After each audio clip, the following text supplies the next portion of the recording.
La carta llegó un martes, y como el mayordomo, el señor Aldis Fenn, reflexionaría más tarde, fue un día perfectamente ordinario.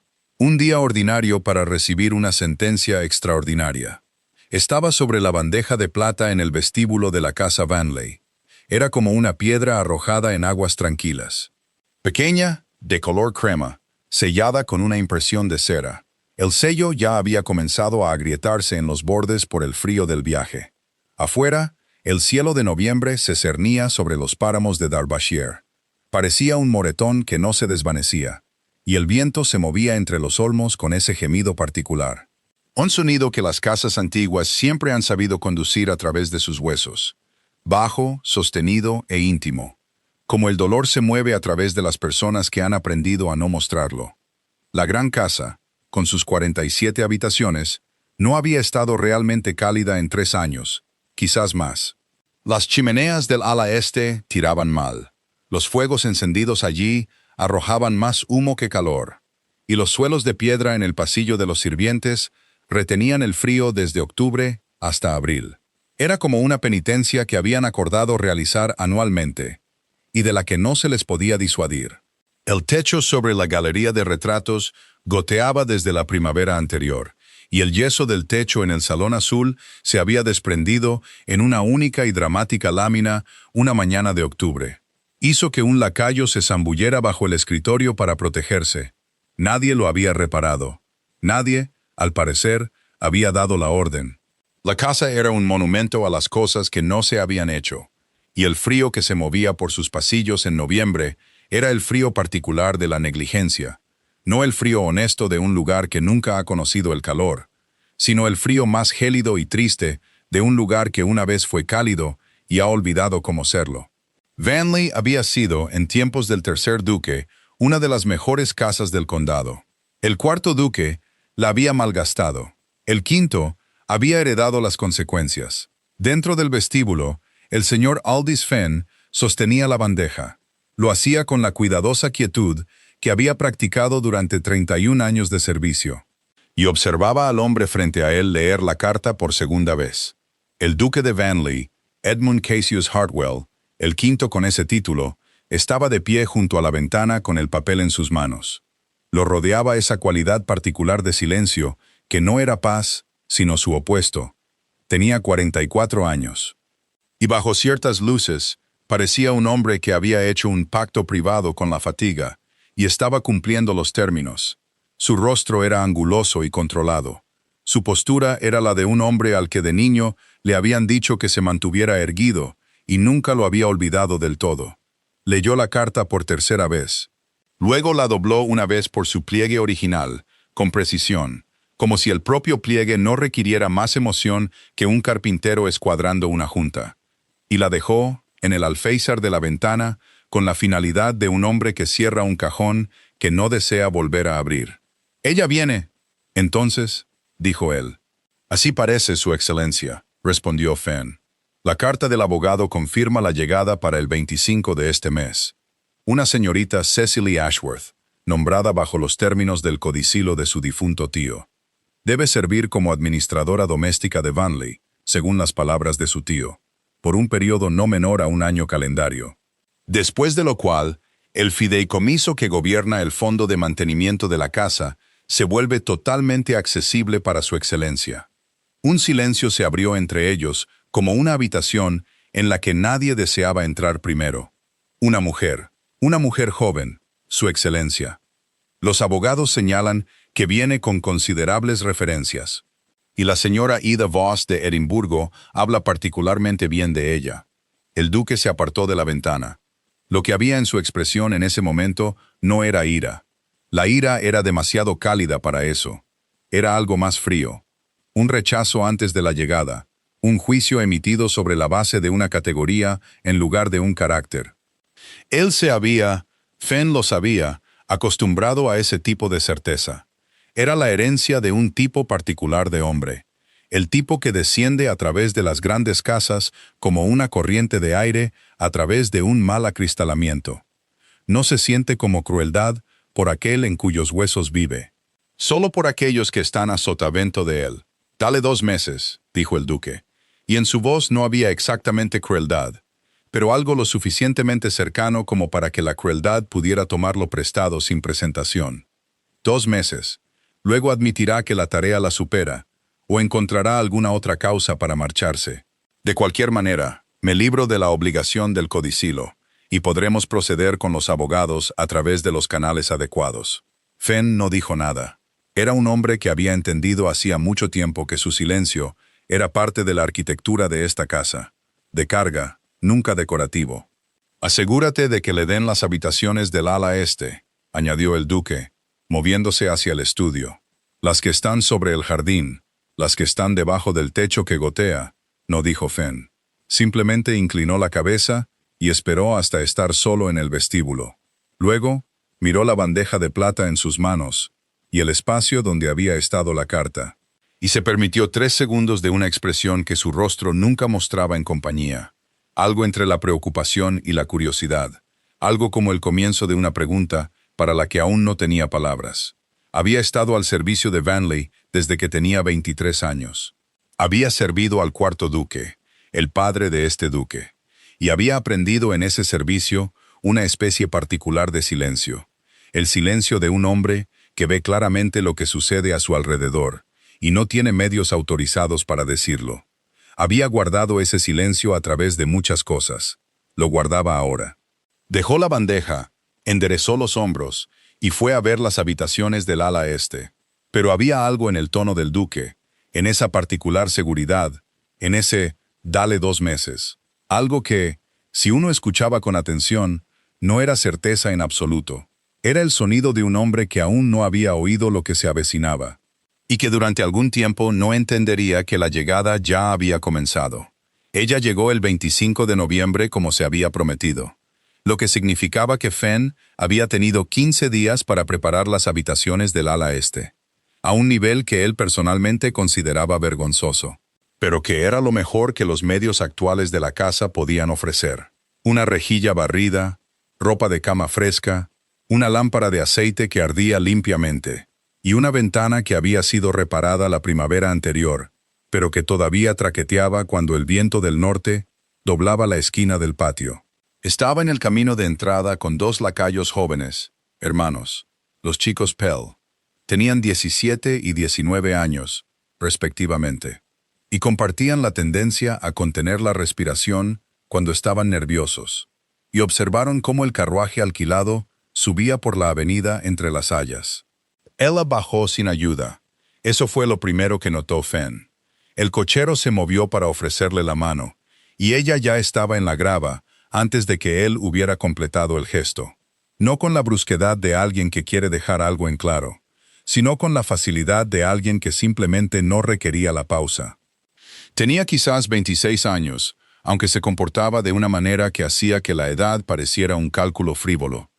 Llevaba un abrigo de lana oscura, práctico y bien hecho, con un bolso de cuero sobre un hombro, y un sombrero plano de ala ancha que el viento intentó inmediatamente quitarle, y que ella sostuvo en su lugar con una mano sin interrumpir su paso ni su mirada, una mirada que ya había abarcado la fachada de la casa en un solo barrido medidor. Duró no más de 3 segundos, y no reveló ninguna de sus conclusiones. Se detuvo ante Fenn y lo miró con ojos grises. Ojos que, como le diría más tarde a su esposa en una carta que escribió pero nunca envió, eran como una mañana clara, aún no cálidos, pero llenos de la sugerencia de una calidez por venir.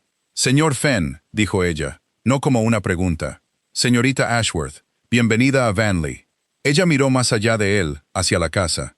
Su mirada se movió hacia el ala este, a la sección del tejado sobre la galería de retratos, donde la pizarra se había deslizado y dejado una herida abierta de madera expuesta, y luego bajó al muro sur del patio del jardín, donde la mampostería se desmoronaba en la base del tercer pilar, y luego a la ventana que ya le habían asignado. Su marco reparado ya era visible desde 30 pies de distancia, como una distinción del original. No dijo nada sobre ninguna de estas cosas, simplemente se volvió hacia Fenn con una expresión completamente serena y dijo: «Me gustaría empezar con las cuentas». Dentro había 13 habitaciones que habían estado cerradas desde la muerte de la madre del duque. Dentro había 3 chimeneas que no se habían limpiado desde el gobierno anterior. Dentro había una cocina de leña que había sido reparada incorrectamente por un hombre del pueblo el verano anterior, y que ahora producía calor de una manera que la cocinera, la señora Partridge, describía como irregular y maliciosa. Dentro, el techo sobre la galería de retratos goteaba sobre el techo de yeso de abajo. Formaba un patrón que Fenn había mapeado en una hoja de papel con pequeñas y cuidadosas cruces, como un campo de tumbas. Dentro, la casa que una vez había albergado a 40 sirvientes ahora funcionaba con 11, 3 de los cuales eran demasiado viejos y 2 demasiado jóvenes. Y todos eran leales de la manera particular de las personas que no tienen una alternativa inmediata. La casa no estaba, según ninguna medida oficial, en ruinas. Pero estaba, según toda medida honesta, muy cerca de estarlo, y lo sabía. Las casas viejas siempre lo saben. Cecily Ashworth pasó su primera noche en la habitación del ama de llaves, con una lámpara y 3 años de libros de cuentas extendidos ante ella, y no salió hasta pasada la medianoche. Y cuando lo hizo, fue solo para preguntarle al lacayo de noche si había té, y si el huerto de la cocina todavía producía. Él le habló del té. No estaba seguro sobre el huerto. Ella le agradeció con una seriedad que le hizo sentir que había hecho algo bastante más importante que responder una pregunta sobre verduras. Y volvió a la habitación, y la luz bajo la puerta ardió hasta las 2 de la madrugada. Ella estaba allí cuando Fenn llegó a las 6. No parecía haber dormido. Parecía, en cambio, como si las horas intermedias hubieran sido simplemente tiempo que había aplicado a un problema. De la misma manera que un herrero aplica calor, pacientemente, con una clara comprensión de lo que se requería al final. Sobre la mesa frente a ella estaban los libros de cuentas, ahora cerrados y apilados en un orden particular que ella había ideado, no cronológico, sino temático, agrupados por el tipo de gasto que registraban, y a su lado, una taza de té frío que claramente había olvidado, y una vela casi consumida en su candelero, y la lista. La lista había sido escrita con una letra pequeña, precisa y perfectamente legible, y cubría ambos lados de 4 hojas de papel. Y estaba organizada no por habitación o por estación, sino por urgencia, por lo que la casa perdería si lo que estaba en cuestión no se hacía antes de que el invierno se hiciera más profundo. Y la lógica de esa organización era tan claramente correcta que Fenn tuvo que mirarla por un momento y luego apartar la vista. No porque fuera incomprensible, sino porque era lo contrario. Porque era lo más claro que había visto en 3 años de gestionar el lento deterioro de esta casa. Y la claridad de aquello era casi dolorosa. El canalón este de la casa principal, dijo ella sin preámbulos. Si falla este invierno, y la cuenta de octubre sugiere que casi lo hizo el año pasado, perdemos la pared este de la biblioteca por la humedad. ¿Cuánto tiempo lleva desprendiéndose de la imposta? Fenn consideró decirle que no estaba seguro. Descubrió que no quería ser inexacto con ella. Desde el verano anterior, dijo, y no se autorizó ninguna reparación. No se autorizó ninguna reparación. Ella escribió algo en su lista. No el hecho en sí. Tenía las cuentas. Ya lo había anotado. Sino algo más. Una decisión, sospechó Fenn. Observó su mano moverse por el papel con esa particular franqueza, y sintió por primera vez en algunos años la peculiar sensación de estar en presencia de alguien que tenía la intención de hacer lo que decía. No era una sensación que hubiera esperado sentir en Vanley de nuevo. Había, sin darse cuenta, dejado de esperarla. Me gustaría conocer al personal esta tarde, dijo ella. Después de hablar con la señora Partridge sobre la cocina, y necesitaré ver el techo. El techo de la galería de retratos no es seguro. Sí, imagino que aún así me gustaría verlo. Ella lo miró entonces, y sus ojos grises eran bastante firmes. No estoy aquí por 2 meses, señor Fenn. Él no le había hablado de los 2 meses. No se lo había dicho a nadie. La miró por un momento, un largo momento, del tipo que contiene más de lo que un momento suele contener. Y luego asintió una vez, lentamente, y fue a decirle al personal de cocina que la señorita Ashworth bajaría. Había algo en la forma en que ella se movía por la casa esa primera semana que Fenn no pudo nombrar de inmediato. No se apresuraba. Nunca estaba conspicuamente ocupada a la manera de las personas que desean parecer indispensables. Simplemente estaba presente, siempre. De la misma manera que el clima está presente. No exigiendo atención, pero innegable y afectando todo lo que tocaba. Recorrió cada pasillo. Abrió cada habitación cerrada, de pie en los umbrales y mirando con esa mirada medidora. Sin tocar, sin catalogar aún en voz alta, sino recibiendo, como si la casa le estuviera diciendo algo, y ella le permitiera terminar su frase antes de responder. Subió al techo de la galería de retratos al tercer día, acompañada por Fenn y el chico Pell mayor, a quien se le había asignado llevar su bolso, y pasó todo el ascenso en un estado de alarma reprimida, que se expresaba principalmente a través de su respiración. Se agachó en la sección dañada, y pasó la mano por la pizarra deslizada, y miró el ángulo de las vigas de abajo, y dijo a nadie en particular, 12 años de negligencia, quizás 14. Y luego, tras un silencio, se puede salvar. El chico Pell miró a Fenn. Fenn miró la pizarra. Se dio cuenta de que, en 3 años de mirar ese techo, no se había permitido pensar en esos términos, que podía ser salvado. Solo había estado catalogando la progresión del daño. De la misma manera que uno anota las etapas de una enfermedad que ha decidido que es terminal. La enfermedad había estado progresando. Él había estado anotando. Ella no había decidido que fuera terminal. Ahora, antes de adentrarnos en lo que Cecily Ashworth construyó en Vanley, y antes de llegar a lo que había enterrado y lo que la casa esperaba revelar, tómate un momento, si aún no lo has hecho, para suscribirte a este canal. Contar estas historias requiere mucho esmero, y saber que estás ahí hace que valga la pena. Y ahora, volvamos a Vanley. Lo que Cecily Ashworth era, antes que cualquier otra cosa, era la nieta de Thomas Ashworth. Él había sido el guardabosques principal de Vanley durante 38 años. Sirvió bajo el cuarto duque, el padre de Edmund Hartwell, y murió al servicio de esa casa, endeudado, a los 61 años. Murió de una afección pulmonar. Su empleador se había negado a pagar el tratamiento. La razón, según el lenguaje preciso de la negativa, era que el costo era desproporcionado al beneficio. Thomas Ashworth había creído durante la mayor parte de su vida adulta que la casa a la que servía era una buena casa. Había mantenido sus terrenos, sus cotos de caza y sus aguas de pesca con una devoción que era, a su manera, una forma de amor. Había criado a su hija allí, en la cabaña del guardabosques, junto al estanque largo. Y su hija había criado a su propia hija allí, o había comenzado a hacerlo, hasta el desalojo que llegó 6 meses después de la muerte de Thomas Ashworth, cuando el cuarto duque de Vanley, sintiéndose poco inclinado a continuar un arrendamiento de favor para una viuda y su hija, les dio 15 días para desalojar.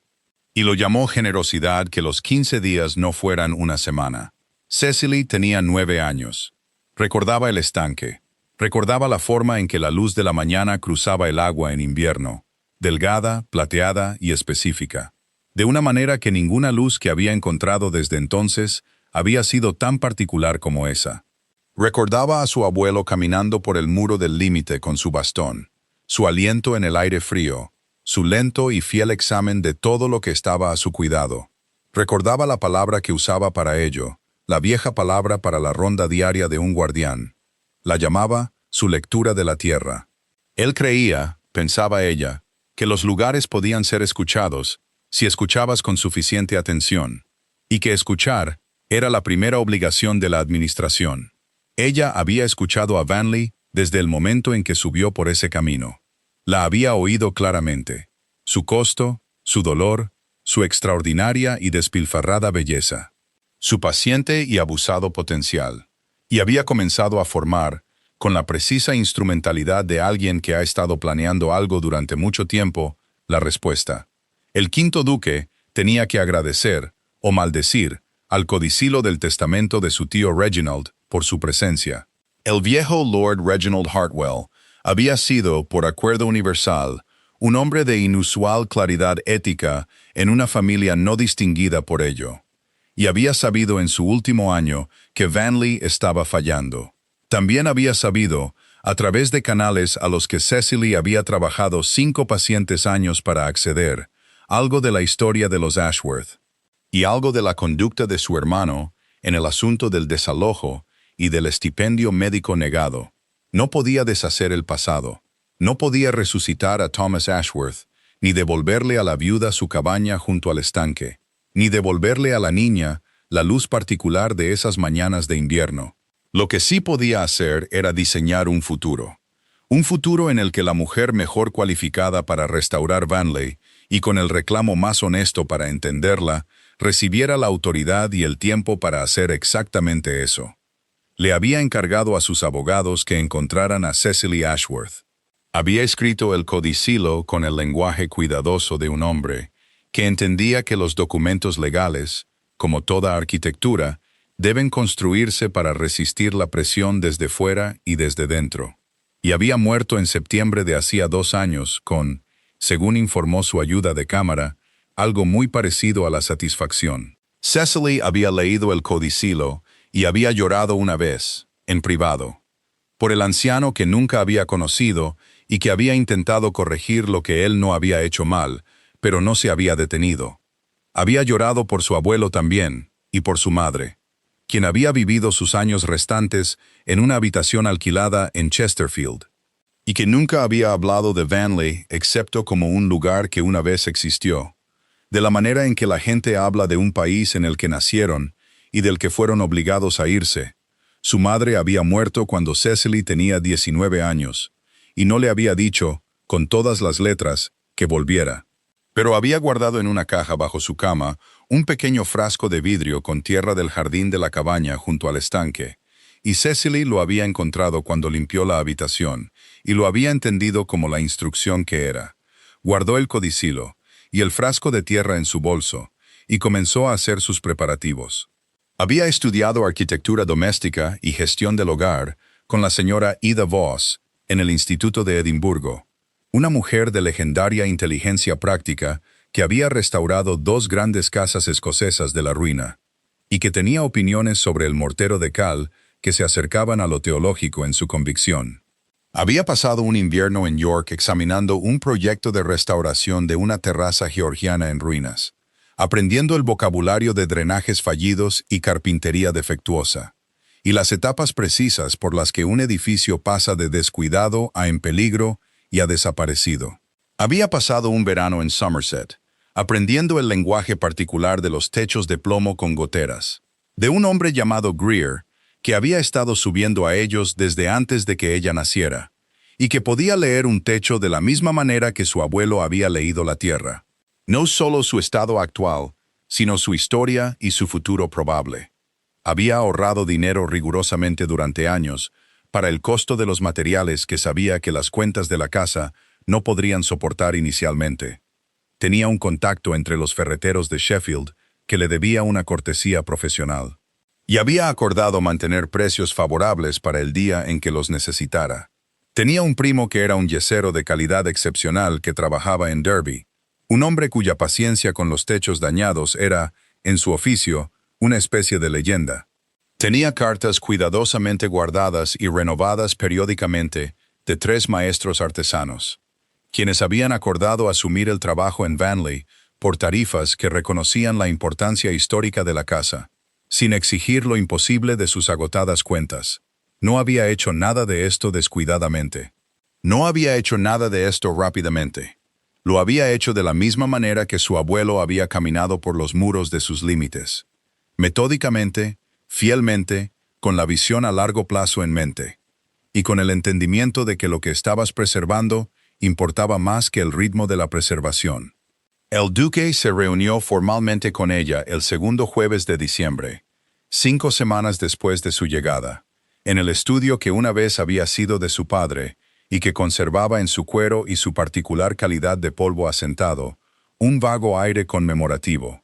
Se sentó detrás del escritorio con las manos planas sobre su superficie, a la manera de un hombre que sabe que el escritorio le da una ventaja y desea hacerlo visible. Cecily se sentó frente a él en la silla que era deliberadamente un poco más baja que la suya. un arreglo de mobiliario que ella había notado de inmediato, y que había decidido, tras un cuarto de segundo de cálculo, ignorar por completo. Puso su lista sobre el escritorio entre ellos, y no la precedió con nada. El duque miró la lista. La miró durante mucho tiempo sin tocarla. Esto, dijo al fin, es mucho. Sí, dijo ella. El canalón este por sí solo es manejable, si se aborda antes de enero. Tengo el presupuesto del ferretero. Colocó el presupuesto junto a la lista. Es menos de lo que podría esperar porque tengo un acuerdo previo con la empresa en cuestión. Han mantenido la tarifa durante 18 meses. Un silencio. Él recogió el presupuesto. Lo dejó. El techo de la galería de retratos. Mi primo puede empezar a principios de la primavera, cuando el tiempo permita el andamiaje. El costo está aquí. Otro papel colocado junto al primero, con la misma deliberación silenciosa. El yesero con el que trabaja hizo la restauración del techo en Holmore el invierno pasado. Si ha estado en Holmore, habrá visto el resultado. No he estado en Holmore. Es un buen techo, dijo ella simplemente. No dio más detalles. Esperó. Él la miró entonces, de verdad. Por lo que Fenn, que estaba presente en la habitación de la manera en que los buenos mayordomos están presentes, es decir, invisiblemente y con absoluta atención, creyó que era quizás la primera vez. Había algo en el rostro del duque que aún no podía ser nombrado. Un ligero cambio, el más mínimo ajuste de una expresión asentada, como si un marco que contiene una imagen fija se hubiera movido muy ligeramente en la pared, y lo que había en él no hubiera cambiado, pero ahora estaba en un ángulo ligeramente diferente a la luz. Y la luz en ese ángulo revelaba algo en él que no había sido visible antes. La cocina de leña, dijo él, puede corregirse para el final de la semana. El hombre que la reparó anteriormente leyó mal la alineación del tiro. Es un error común en este modelo de cocina y uno simple de revertir. Hizo una pausa. Una pausa precisa, no dramática. La pausa de alguien que permite que la información se asiente antes de añadir más. La señora Partridge es una cocinera muy buena. Ha estado trabajando con una cocina defectuosa durante más de un año. Sospecho que no ha probado lo que puede producir a plena capacidad. Algo se movió en su expresión. Fenn se mantuvo muy quieto. Estaba completamente seguro, y lo seguiría estando por el resto de su vida profesional, de que lo que estaba presenciando en esa habitación no era el comienzo de una negociación. Era el comienzo de un reconocimiento. Una persona haciéndose lentamente visible para otra. Una larga superficie fría comenzando, bajo el peso sostenido de la evidencia y la particular calidad de atención que esta mujer traía a todo lo que ponía sus ojos, a conducir calor. El duque autorizó 3 de los puntos de su lista esa tarde. No los autorizó amablemente. Los autorizó a la manera de un hombre que ha descubierto, en contra de sus preferencias declaradas, que la lógica ante él es inexpugnable, y que aún no está del todo dispuesto a conceder que la lógica también es correcta. Pero los autorizó. Fenn acompañó a Cecily de vuelta a la habitación del ama de llaves después, y la vio añadir 3 pequeñas marcas a su lista, 3 de 17. Y entendió por la firmeza con que hizo esas marcas que 17 no era un desánimo para ella, sino simplemente el estado actual de una cuenta en curso que se saldaría punto por punto a su debido tiempo, al ritmo que las circunstancias permitieran. La casa comenzó a cambiar, no dramáticamente.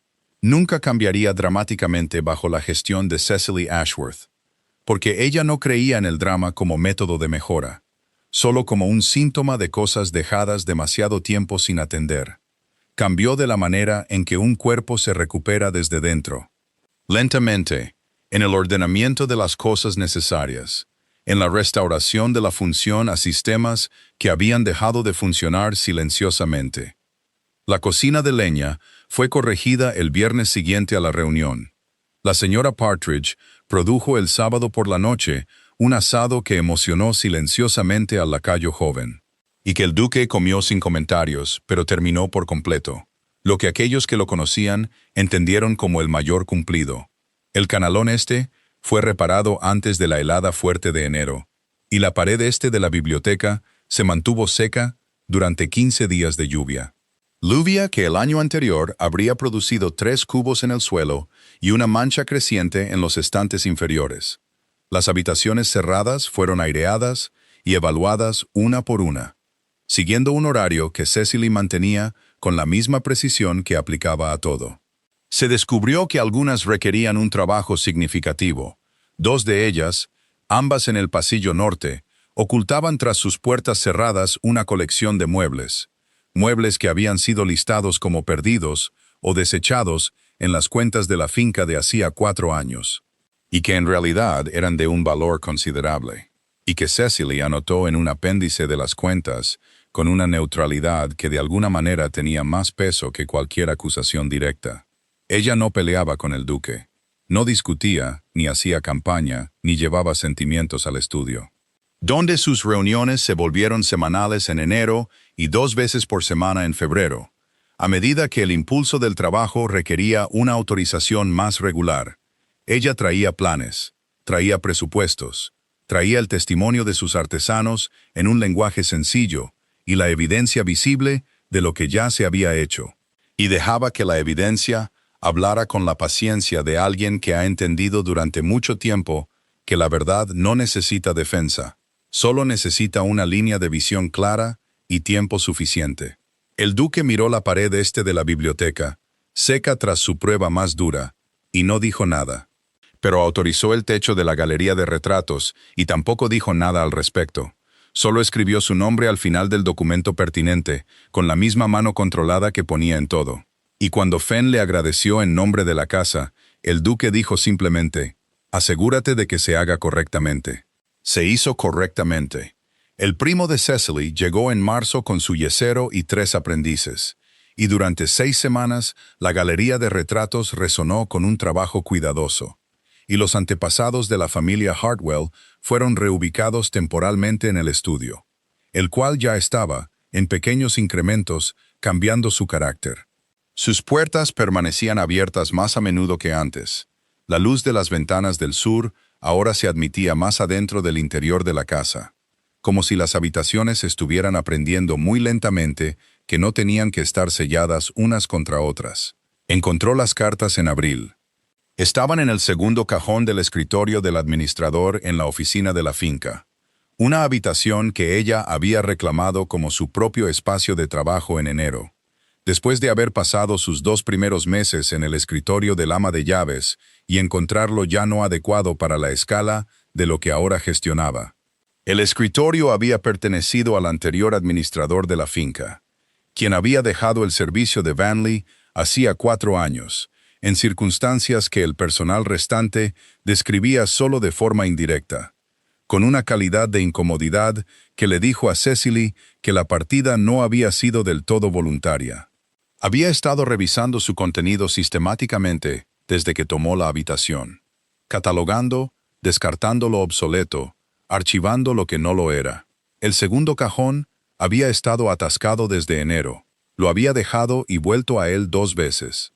Y un martes por la tarde de abril, finalmente lo abrió con un abrecartas y una paciencia que tenía en considerable cantidad. Dentro, un fajo de correspondencia, atado con una cinta verde, con el sello del 4º duque de Vanley. El nombre de su abuelo estaba en el primer sobre. Se quedó muy quieta por un tiempo. La luz entraba por las ventanas del sur de la oficina de la finca en largas barras de abril, cruzando el escritorio, calentando la vieja madera. En algún lugar afuera, los estorninos que habían regresado al olmo comenzaban su ruido vespertino. Pasó 1 minuto, 2. Se dio cuenta de que sus manos estaban muy planas sobre la superficie del escritorio, a cada lado del fajo, y no hizo ningún movimiento para cambiarlas. Desató la cinta. Las cartas eran del 4º duque a su administrador, el empleador directo de su abuelo. El hombre responsable de los pagos de la finca, los contratos de arrendamiento y la administración de cualquier estipendio médico que el duque decidiera autorizar para el personal de su casa. Documentaban, de puño y letra del duque, una decisión tomada en el invierno del año anterior a la muerte de Thomas Ashworth. Una decisión de suspender el acuerdo médico que había pagado sus tratamientos, con el argumento de que, aquí, Con la caligrafía recortada y meticulosa del duque, los años de servicio productivo del hombre están sustancialmente completos, y el costo de la continuación no es consistente con las prioridades actuales de la finca. Había una segunda carta, fechada 6 meses después, que autorizaba la retirada del arrendamiento de favor a la viuda y la niña. El lenguaje de la segunda carta era breve. No tenía ninguna complicación. Era el lenguaje de un hombre para quien la viuda y la niña eran un asunto administrativo, y que no veía razón para tratarlas de otra manera. Leyó ambas cartas 2 veces. Luego las dejó frente a ella con mucho cuidado y colocó sus manos planas a su lado. La luz se movió sobre la madera. Afuera, los estorninos continuaban con su ruido, indiferentes y vivos, y completamente inconscientes del silencio dentro de la habitación. Ella había sabido en términos generales lo que contendrían las cartas. Había venido a Vanley sabiéndolo, pero saber una cosa y leerla de puño y letra original no es lo mismo. Saber es una idea, leer es un evento. La caligrafía del cuarto duque era muy parecida a la de su hijo. La misma inclinación controlada, la misma precisión angular. Era consciente de un sentimiento que había vivido en su pecho durante tanto tiempo que había dejado de nombrarlo, y que ahora, frente a su confirmación escrita, se expandía muy lentamente. Como una respiración contenida finalmente y completamente liberada. No era triunfo. Nada tan limpio como el triunfo. Algo más antiguo y más complicado. Aquello en lo que se convierte el dolor cuando ha estado esperando mucho tiempo y finalmente ha encontrado la forma exacta de lo que siempre estuvo llorando. Y la forma es más pequeña que el dolor, y más ordinaria, y más terrible por su ordinariez. 2 cartas, cinta verde. La letra clara de un hombre que se niega a gastar dinero en una vida porque la vida ya no producía suficiente rendimiento. Guardó las cartas en su bolso. Terminó el trabajo de la tarde. Fue a cenar con el personal y comió su comida. Y habló con la señora Partridge sobre el huerto, que estaba produciendo su primer crecimiento del año. Lechugas tempranas y el cebollino que se había autosembrado a lo largo del muro sur y ya estaba espeso y oscuro, aprovechando al máximo el sol de abril. Y con el chico Pell mayor sobre la bisagra de la puerta de la biblioteca que necesitaba atención desde febrero. Habló con el chico Pell más joven, quien recientemente, y sin previo aviso, había comenzado a interesarse personalmente en el estado de los caminos del jardín, rastrillándolos por la mañana antes de que nadie se lo pidiera. Y le dijo que los caminos se veían bien, y lo vio recibir esta información con la transparente y cuidadosamente reprimida gratificación de alguien muy joven que ha hecho algo bueno y ha sido visto haciéndolo. No habló con nadie sobre lo que había en su bolso. Había decidido que podía esperar.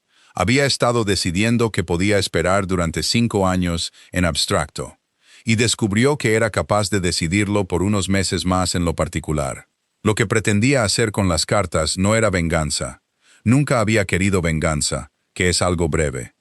Satisfactorio a la manera de un fuego que arde rápido y solo deja cenizas frías, y que no cambia nada en la casa en la que arde. Lo que quería era un ajuste de cuentas, uno real, llevado a cabo a plena luz del día entre 2 personas que entendieran todo el peso de lo que había entre ellas. Y para que ese ajuste de cuentas significara algo, para que fuera algo más que una acusación recibida con una negación, lo que habría sido peor que ningún ajuste de cuentas en absoluto, necesitaba que el duque hubiera avanzado lo suficiente en el trabajo de esta casa, para que no pudiera descartar lo que ella le mostrara como el agravio de una extraña. Necesitaba que él hubiera visto la pared este de la biblioteca mantenerse seca durante su peor prueba invernal. Necesitaba que hubiera autorizado el techo de la galería de retratos sin que le dijeran por qué importaba. Necesitaba que hubiera probado la cocina de la señora Partridge a plena capacidad. Y que se hubiera sentado frente a un escritorio con Cecily 2 veces por semana durante meses. Y que de alguna manera interior que ella no podría haber especificado, pero que estaba completamente segura de que era posible, hubiera comenzado a entender qué tipo de persona era él en realidad. Necesitaba que él hubiera elegido eso, por lento y reacio que fuera, antes de que ella le pidiera que enfrentara lo que su padre había sido. Esperó. Fue el duque quien la encontró. O más bien, fue el duque quien encontró el hilo que conducía a ella, que era el apéndice que ella había hecho a las cuentas de la finca cuando catalogó los muebles del pasillo norte. El apéndice señalaba el valor de los artículos y su presencia en la finca, y contenía, con su letra pequeña y precisa, una referencia cruzada a una discrepancia en las cuentas de hacía 4 años, donde esos artículos habían sido registrados como desechados, y una nota de que la discrepancia aún no había sido completamente investigada.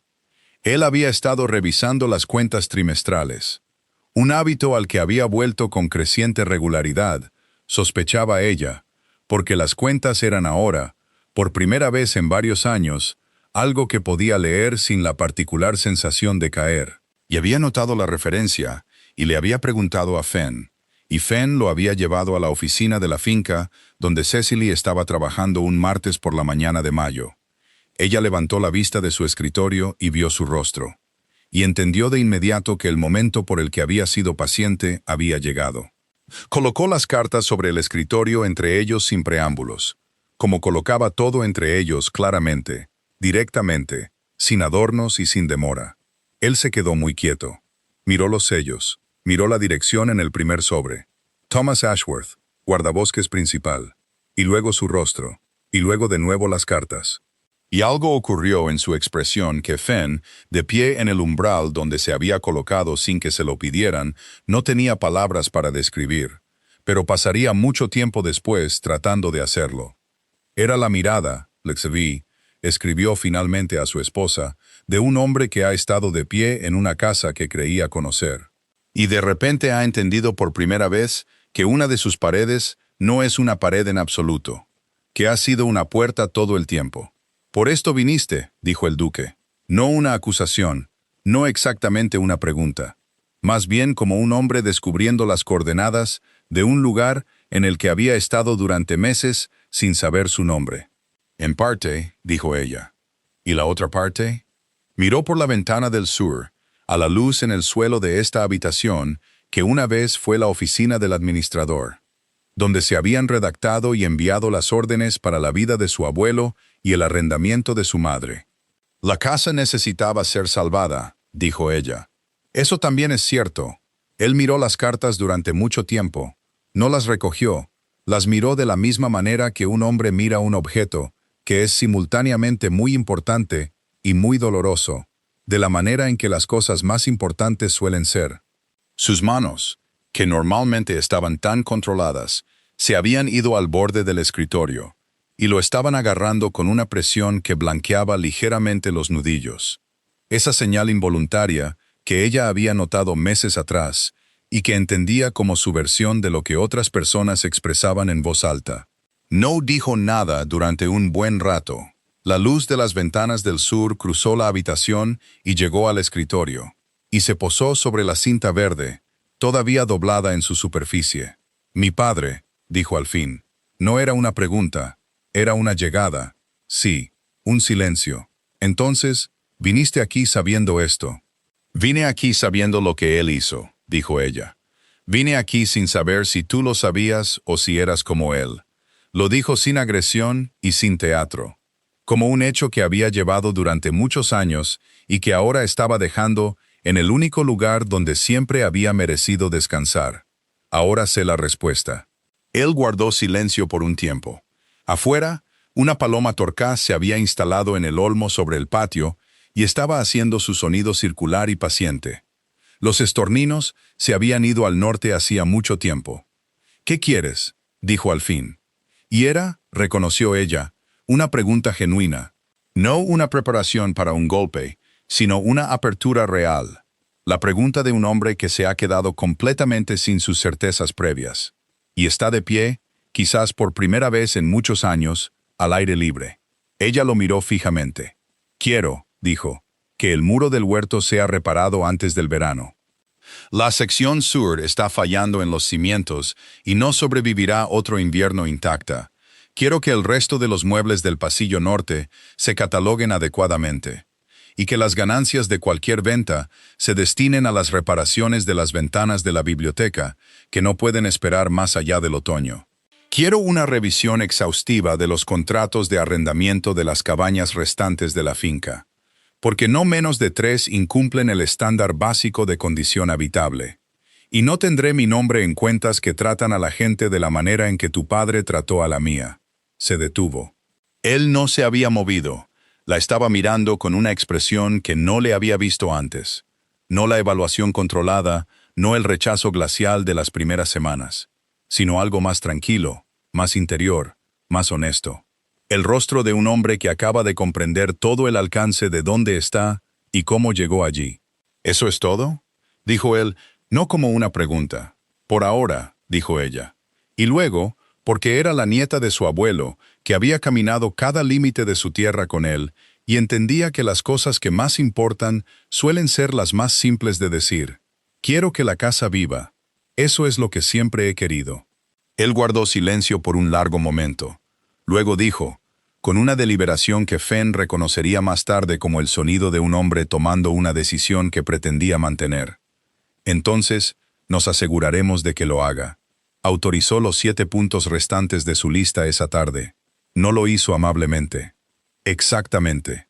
La amabilidad aún no era un registro en el que hubiera aprendido a moverse, pero lo hizo a fondo y sin condiciones.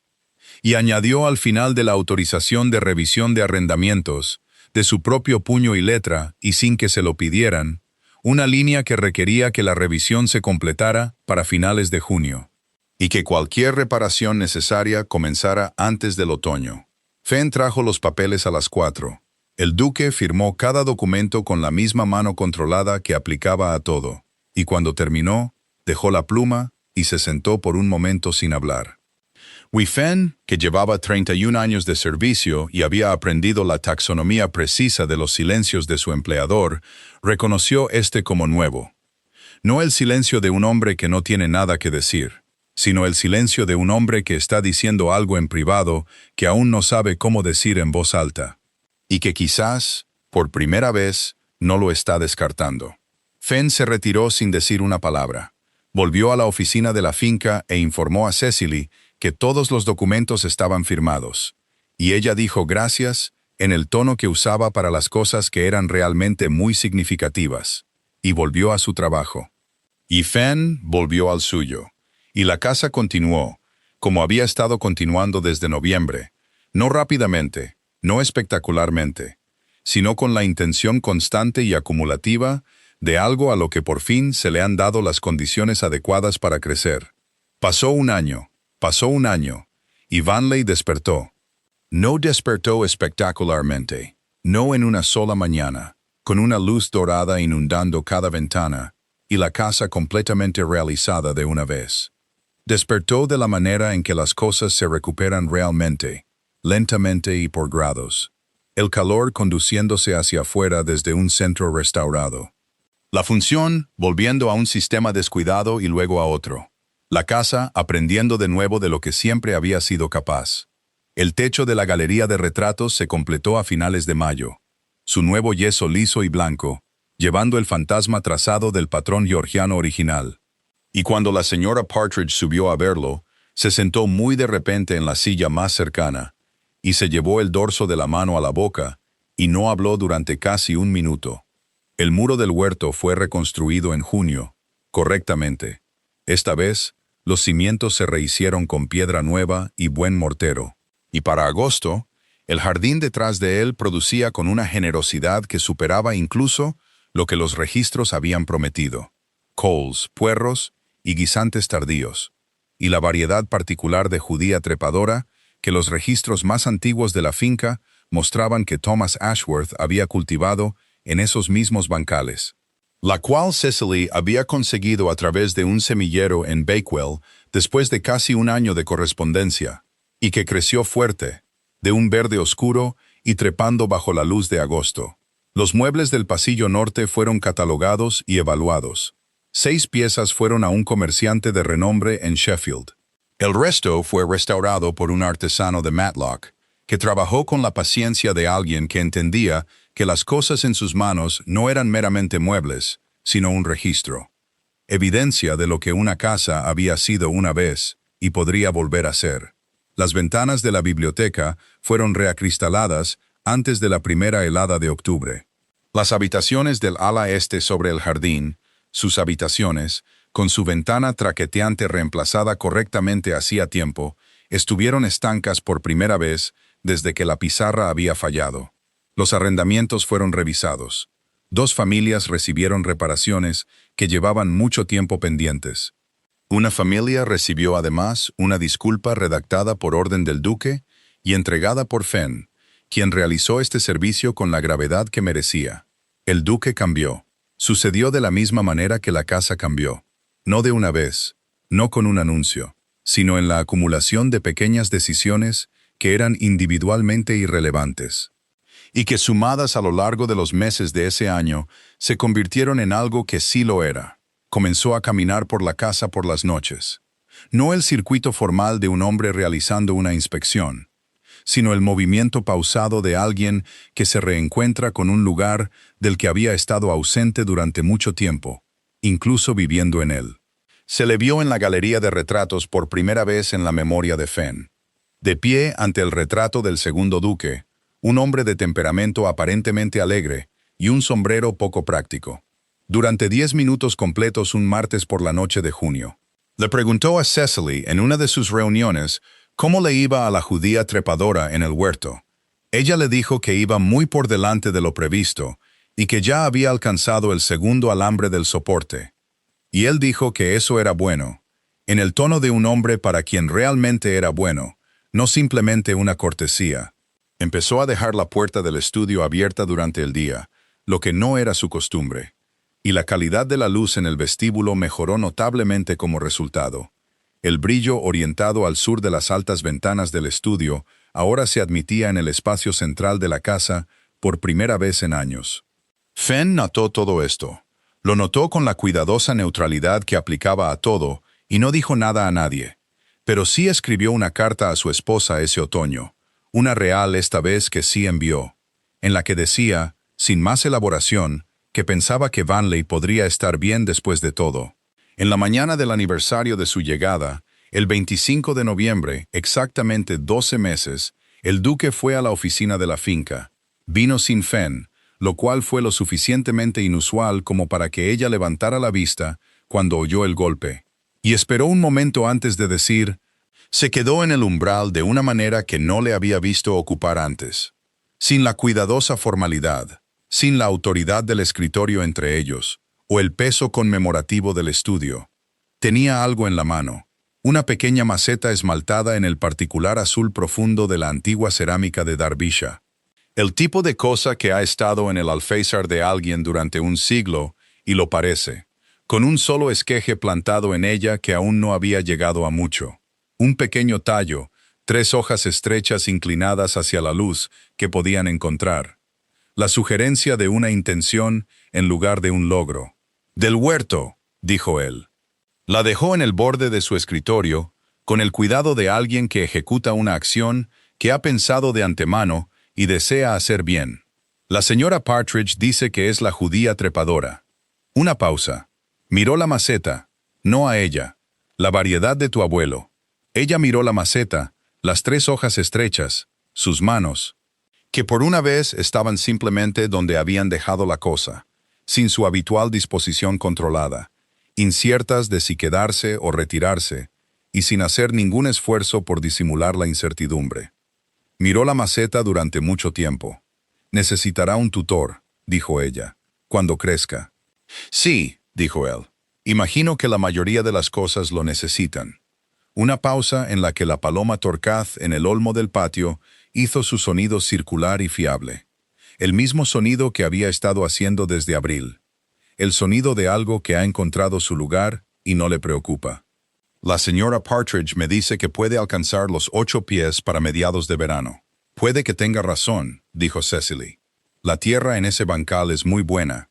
Él todavía estaba en el umbral. Afuera, la luz de noviembre estaba haciendo exactamente lo que la luz de noviembre en Derbyshire siempre hace. Presionando inicialmente, gris, contundente y poco acogedora.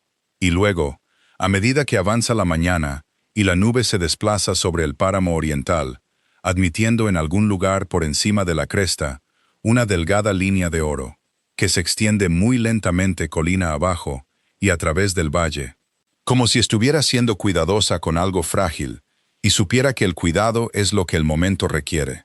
Cruzó el patio bajo la ventana de la oficina de la finca mientras estaban allí, y se movió por el suelo y llegó al escritorio, y se posó sobre la maceta y las 3 hojas estrechas.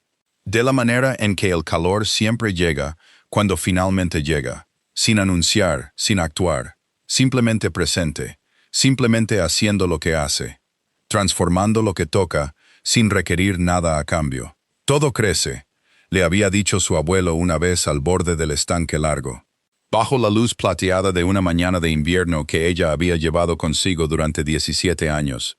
Todo crece cuando ya no está solo. El esqueje todavía era pequeño. La casa aún no estaba completa. Las cuentas aún no estaban equilibradas. Y la chimenea sureste todavía necesitaba ser rejuntada antes del nuevo año. Y quedaban 2 revisiones de arrendamiento por completar. Y una gran cantidad de trabajo que permanecía, como el trabajo en las casas antiguas siempre permanece. Paciente, específico, pidiendo solo atención y tiempo. Y la voluntad de creer que lo que está dañado puede ser reparado. Pero el esqueje estaba vivo, la casa estaba viva.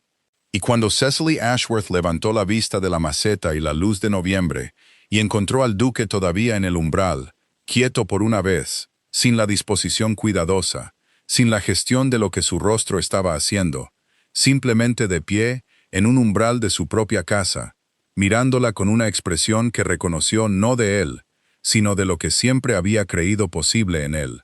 Descubrió que no había nada que ella necesitara decir y nada que él necesitara decir, y que el silencio entre ellos era, por primera vez, no el silencio de una puerta cerrada, sino el silencio de una abierta. Ella no dijo nada, no necesitaba hacerlo. La casa lo sabía, la luz lo sabía.